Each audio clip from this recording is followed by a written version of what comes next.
producer, John Archer, who's here somewhere. John, where are you? There he is at the back, and I are just thrilled to have our picture here. This is the official world premiere of what is, in effect, the first narrative history of the movies ever made. There have been brilliant histories in the past of Hollywood, of the genres. Jean-Luc Godard made a great Histoire du cinéma, which was about cinema and philosophy and the Holocaust, but nobody's tried to look at the history of innovation before, and so we did. It's taken us 6 years. We've travelled the globe. This film it's 15 hours, and it cost roughly as much as a standard single documentary of 90 minutes cost, so we eked out its imperfections with our thoughts, as the Shakespeare would say. Along the way, it started John and me, and then we were joined by a great editor, Timo Langer. He edited with me for 2 years. Then other people joined us, a brilliant funder called Tabitha Jackson from More4 in the UK. Then the brilliant Tanya Sagachuan helped us, give us money, which helped us shoot a lot of the film. Tanya's here today, thank you, Tanya. Then a wonderful Canadian producer, Helen Dutoit, who's here today. She joined us and she set up the whole LA shoot. There was the little matter of telling the history of Hollywood, and you'll see the beginning of it in there. So we holed up in LA for a month to look at Hollywood cinema. It was a daunting thing and an exhausting thing, but we're very pleased that it did. And then just recently we've been joined by Hanway as our sales agent, and we thank Fabian and his team for helping us as well. I brought with me this piece of paper.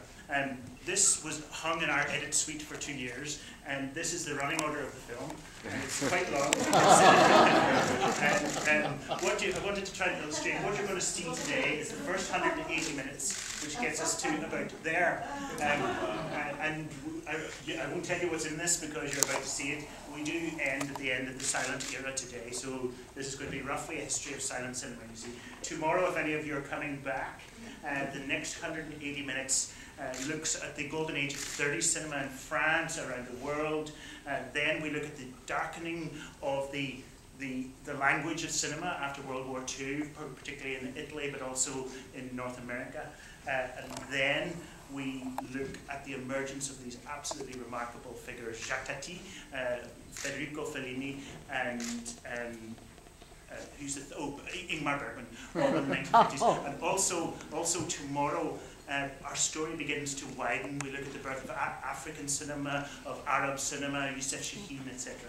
And so it starts to become really international tomorrow. You're going to hear lots of facts and stuff in this screening, but we don't really think of this as about facts or knowledge or something. We'd love you if you just let this film wash over you in some way. I was in Amsterdam recently looking at the great paintings of Vincent van Gogh, and he obsessively painted that famous field outside the hospital where he stayed. And I thought that's what we've been trying to do with the story of film, just as Van Gogh wanted to capture the beauty of this remarkable field. So all we've tried to do here is capture the beauty of this absolutely remarkable medium, which we love so much. We are thrilled that you've come, and I'll come back at the end for a Q&A if you want, although this is a long screening, so if you want to disappear, please do. Thank you so much.